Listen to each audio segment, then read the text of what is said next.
नमस्कार मित्रांनो.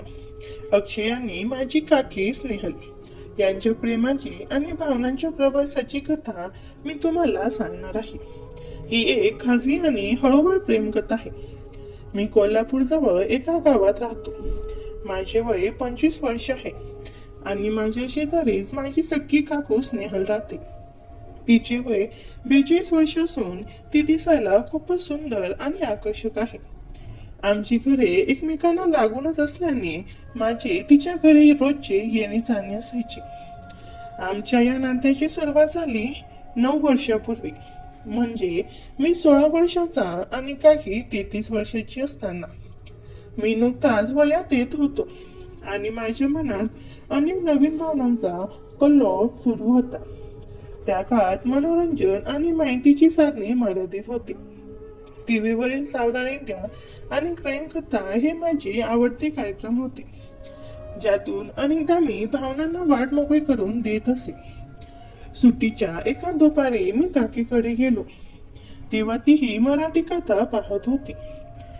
तिथून पुढे मला जेव्हाही वेळ मिळे मी काकीच्या घरी जाऊन तिच्या सोबत टीव्ही पाहू लागलो. टीव्ही तिच्या बेडरूम मध्ये असल्याने आम्ही रोज बेडरूमवर बसून किंवा पडून कार्यक्रम पाहत असो.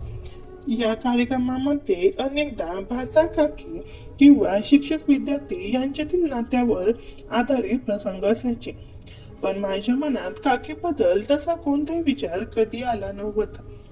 एक दिवस मित्राने त्याच्या वडिलांचा मोबाईल आणला आणि त्यात काही खासगी व्हिडिओ दाखवले. ते पाहून माझ्या मनात खूप उत्कृष्टता निर्माण झाली. घरी गेल्यावर मी माझ्या भावनांना वाट मोकळी केली, पण माझ्या डोळ्यासमोरून ते दृश्य जात नव्हते. दुसऱ्या दिवशी सावधान इंडियाचा एक प्रसंग पाहिला, ज्यातील महिलेची बांधणी अगदी माझ्या काकीसारखीच आकर्षक होती. तेव्हा पहिल्यांदाच मी माझ्या काकीला त्या विचारामध्ये पाहिले. मी माझ्या भावनांना शांत करताना त्या महिलेऐवजी सतत काकीचा विचार करत होतो. मी बाहेर आलो आणि नेमकी काकी समोर उभी होती.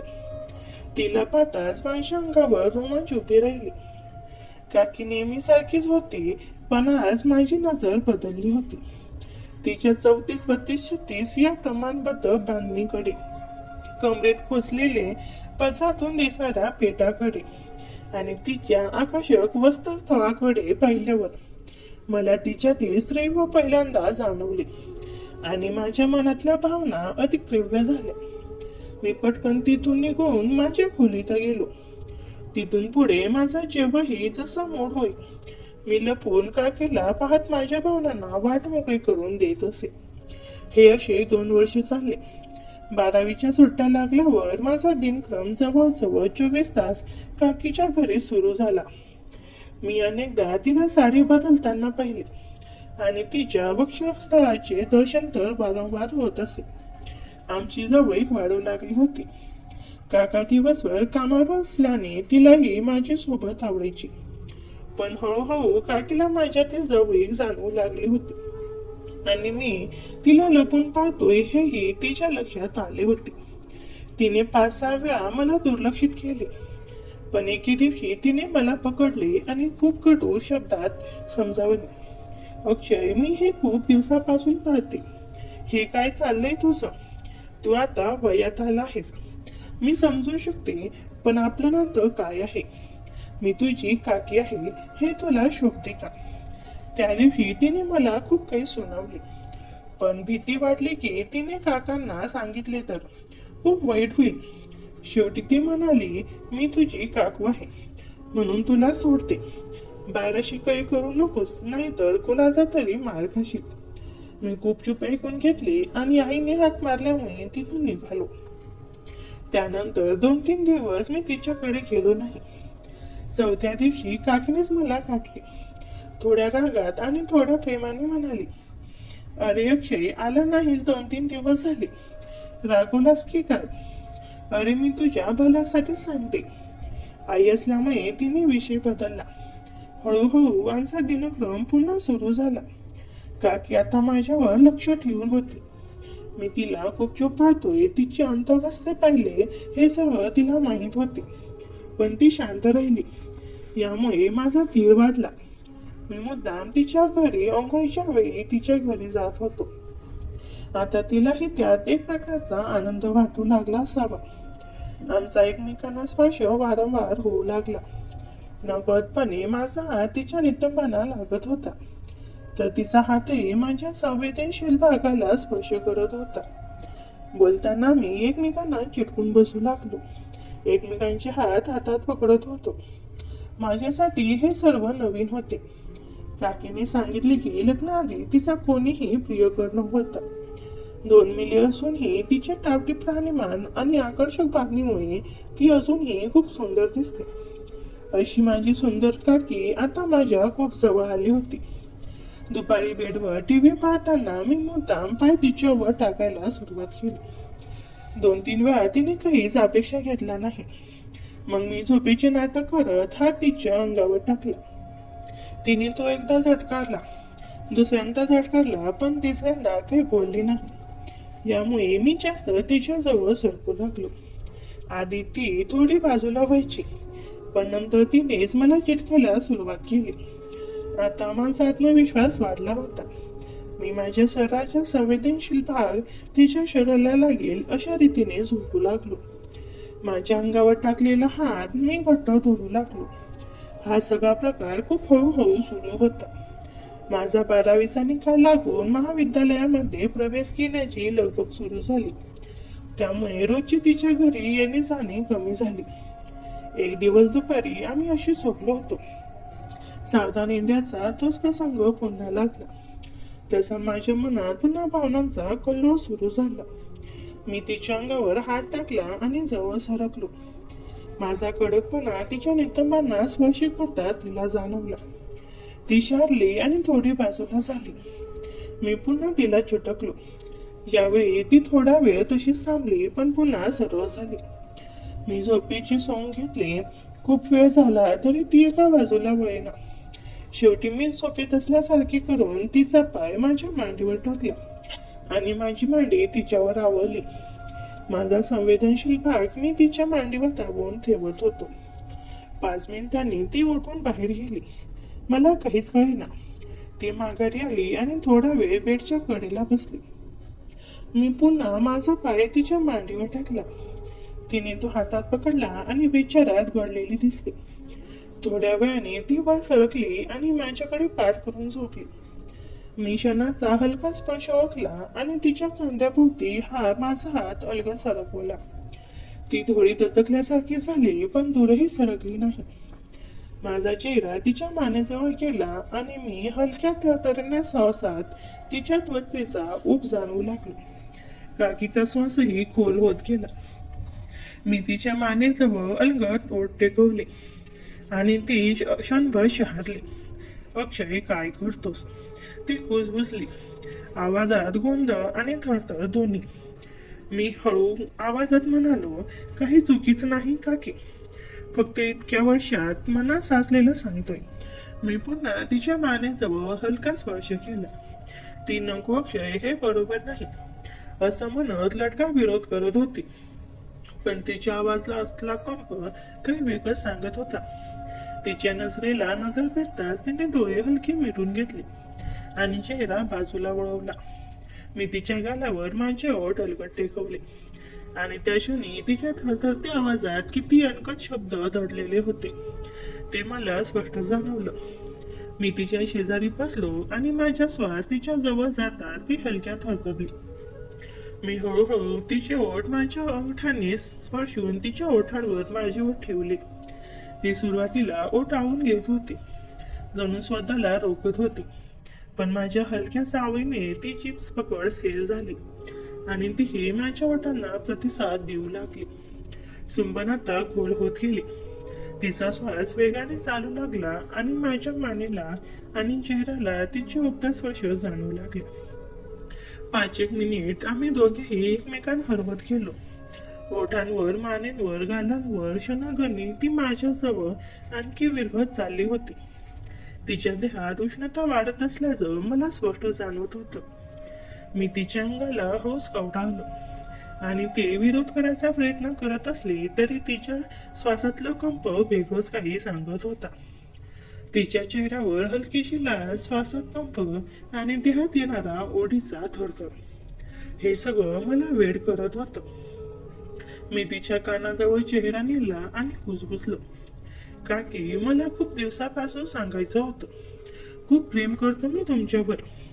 ते डोळे घट्ट मिटून हलके बसले, जणू विरोध आणि स्वीकार यांच्यामध्ये अडकलेलो असो. मी तिचा हात माझ्या हातात घेतला. तिच्या बोटाने माझी बोट घट्ट पकडले. त्या क्षणी तिचं मौनच तिच्या मनाची कबुली देत होतं.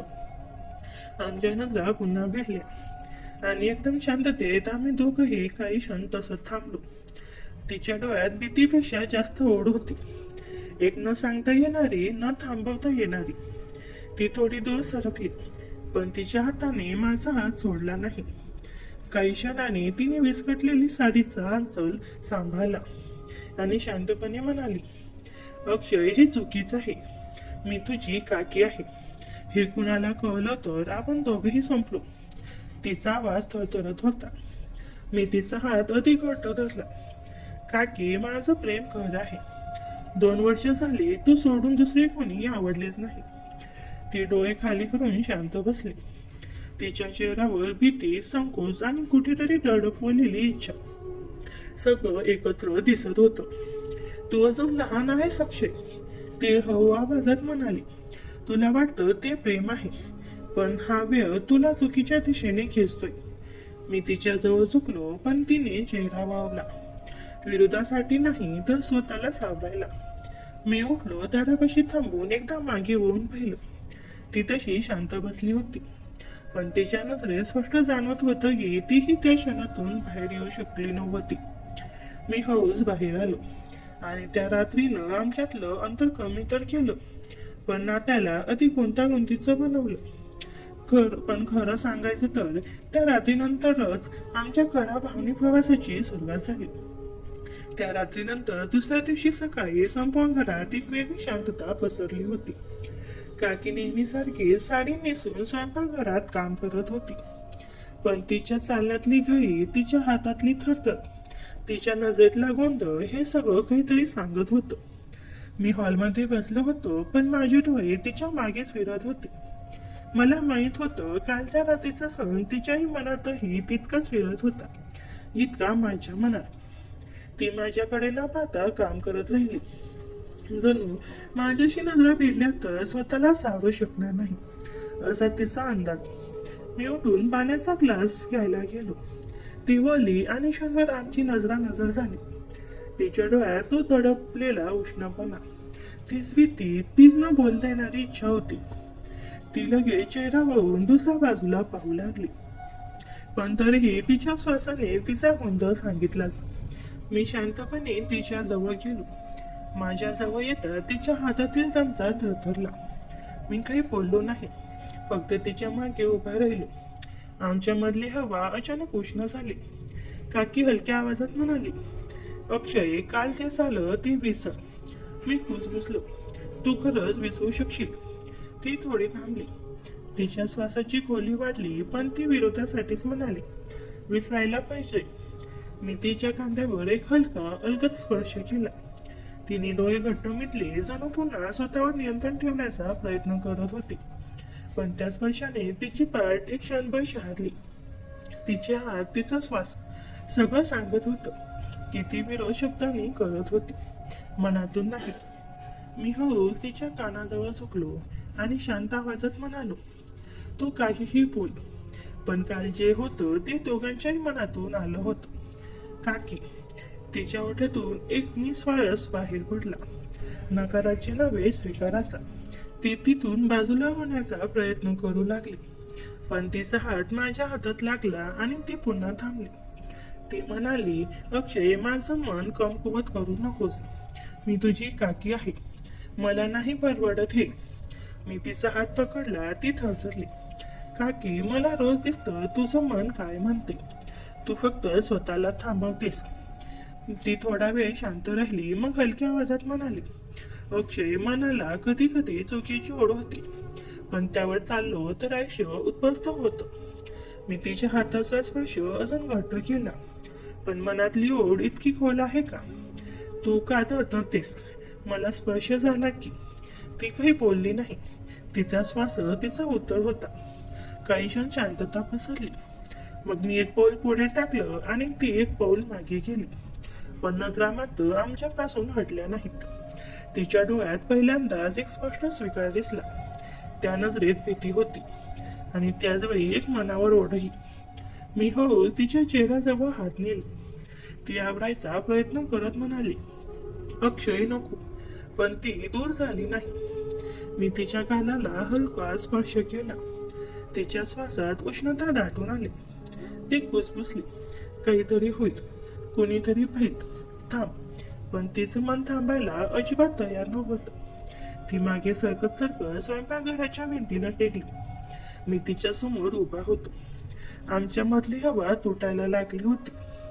ती माझ्या श्वासांच्या अंतरावर होती. तिच्या डोळ्यात आता प्रश्न नव्हता, फक्त एक अनावर ओढ होती. मी तिच्याकडे झुकताच तिने डोळे मिटले, पण विरोध केला नाही. आणि त्या शांत उष्ण क्षणात तिने माझ्या खांद्यावर हात ठेवून मला आणखी जवळ ओढून घेतले. तो स्पर्श, तो प्रतिसाद अनपेक्षित होता आणि त्याने माझ्या मनातील सर्व पान फुटले. मी तिच्या ओठांवर माझी ओठ ठेवली. यावेळी ती स्वतःला अजिबात आवडू शकली नाही.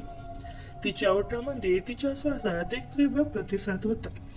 स्वयंपाकघरातील भिंतीचा थंड स्पर्श तिच्या पाठीला जाणवत होता आणि समोर माझा उष्ण स्पर्श. तिची पकड माझ्या खांद्यावर अधिक घट्ट झाली. पहिल्यांदाच तिने तिच्या मनात दडलेल्या भावनांना मोकळी वाट करून दिली. जवळपास 2 मिनिटे आम्ही एकमेकात धरून गेलो. तिचा श्वास पूर्णपणे भरून आला होता आणि माझ्या मानेजवळ तिची ओठ थरथरत होती. मी थोडा दूर झालो तेव्हा तिच्या डोळ्यात एक विचित्र चमक होती. भीतीची नव्हे तर नुकत्याच मिळालेल्या तीव्र समाधानाची. ती अजूनही भिंतीला टेकून उभी होती. तिचे केस थोडे विस्कटले होते आणि तिची साडी छातीजवळून किंचित ढिली झाली होती.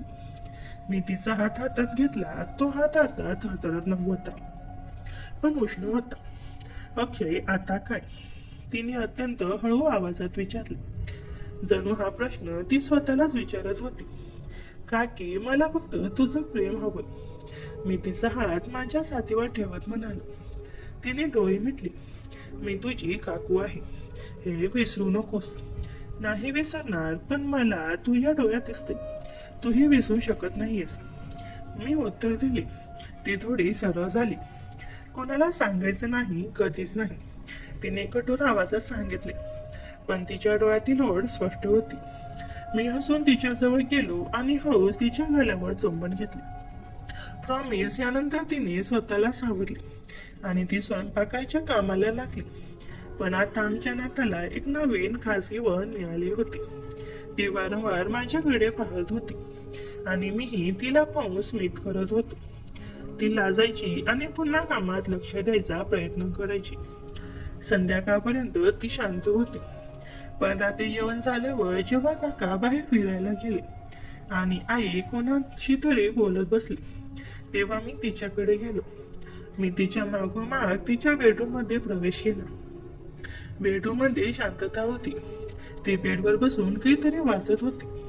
मला पाहताच ती गोंधळली, पण उठली नाही. मी तिच्या शेजारी जाऊन बसलो. काय करतो इथे? तिने हळू आवाजात विचारले.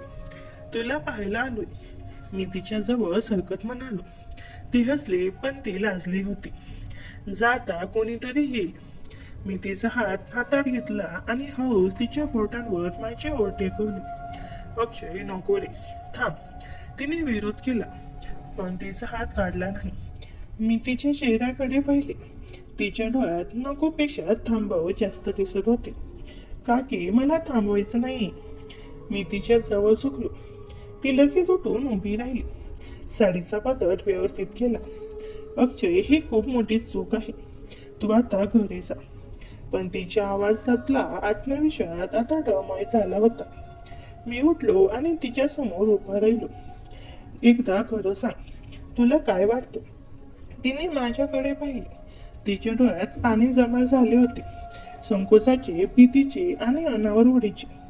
मला माहित नाही अक्षय, माझं मन मला तुझ्यापासून दूर राहू देत नाहीये. ती अडखळत म्हणाली. मी हळूच तिचा हात पकडून तिला माझ्याकडे ओढले. ती यावेळी सहज माझ्याजवळ आली आणि तिच्या डोळ्यातले पाणी माझ्या शर्टावर टपकले. मग आपण थांबणार नाही, मी तिच्या कानात कुसकुसलो. ती अजूनही काही बोलत नव्हती, पण ती मला घट्ट बिलगून उभी राहिली होती. तिच्या मिठीतून तिने तिच्या मनातल्या सगळ्या भावनांची कबुली दिली. त्या रात्री बेडरूमच्या शांततेत 2 मनातील अंतर पूर्णपणे मिटले. आमच्या भावनांना प्रवास आता एक नवीन टप्प्यावर पोहोचला होता.